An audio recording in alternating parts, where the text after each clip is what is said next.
किसी ने बड़े कमाल की बात कही है कि दिमाग को या तो आप कंट्रोल करो या फिर ये आपको कंट्रोल करेगा।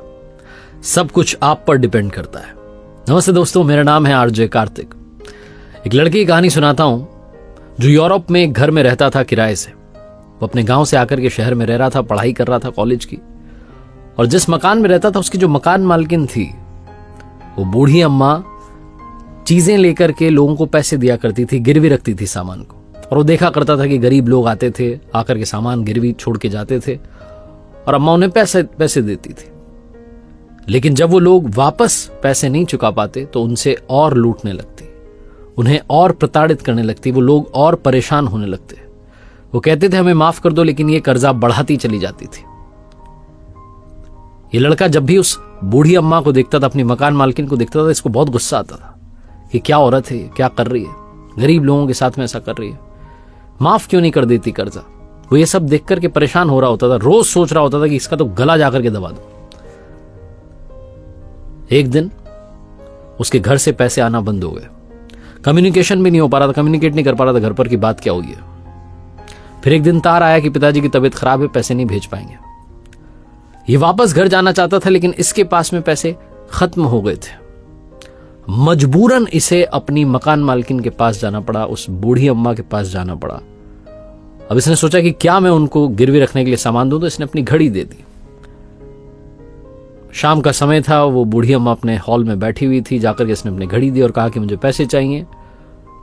वो जो बूढ़ी अम्मा थी वो गई हॉल में और जो खिड़की थी जहां से थोड़ी सी रोशनी आ रही थी वहां जाकर के उस घड़ी को देखने लगी कि ये जो घड़ी है इसमें कुछ है भी कि नहीं है, कुछ कीमत है भी कि नहीं, और इसके हिसाब से पैसे दे दूंगी। ये लड़का अपनी सीट से उठा और जाकर के इसने सीधा अपने हाथों को उस बूढ़ी अम्मा के गले पर रख दिया और दबाता चला गया, बड़ी जोर से दबाता चला गया। इतना जोर से दबाया कि गला दब गया, नाक में से खून बहने लगा। वो बूढ़ी अम्मा वहीं मर गई। और जैसे ही वो खून इसकी उंगलियों पर आया, ये चौंक गया, ये डर गया। इसने तुरंत उस बूढ़ी अम्मा को छोड़ा और कहने लगा मैंने नहीं मारा, मैंने नहीं मारा। पुलिस इसे पकड़ के ले जा रही थी और ये कह रहा था मैंने नहीं मारा, मैं कैसे मार सकता हूं। इसने नहीं मारा। वो 2 साल से जो इसके दिमाग में थॉट्स चल रहे थे, ये देख रहा होता था और सोच रहा होता था कि इसके तो गला दबा दूं, उस थॉट ने बूढ़ी अम्मा को मारा। क्योंकि जैसे ही ये वहां गया, इसके दिमाग ने ऑटोमेटिकली इसे इस तरीके से डायरेक्ट किया कि जाओ जाकर के गला दबा दो, और इसने गला दबा दिया। क्योंकि 2 साल से यही सोच रहा था कि इसका तो गला दबा दो। उस दिन नहीं दबाना चाहता था, उस दिन तो जरूरत में था, उस दिन तो पैसे चाहिए थे, लेकिन 2 साल से सोच रहा था। छोटी सी कहानी जो हमें सिखाती है कि हमारी ब्रेन बहुत कमाल की चीज है।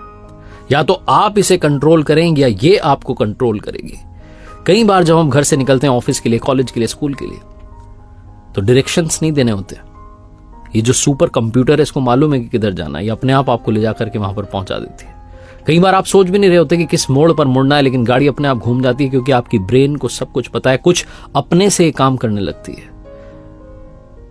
आप जैसा सोचते जाएंगे वैसा ये काम करने लगेगी। आपके विचार ही आपके कर्म बन जाते हैं।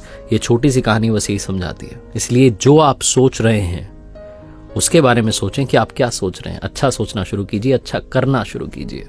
एक बार फिर से वही बात जो अक्सर आपसे कहता हूं, कर दिखाओ कुछ ऐसा कि दुनिया करना चाहे आपके जैसा। याद रखिए, हर सोमवार सुबह 9:30 बजे मेरे साथ देखिए एक नई कहानी, और हर शुक्रवार सुबह 9:30 बजे मेरे साथ देखिए लर्निंग सीरीज का एक नया वीडियो।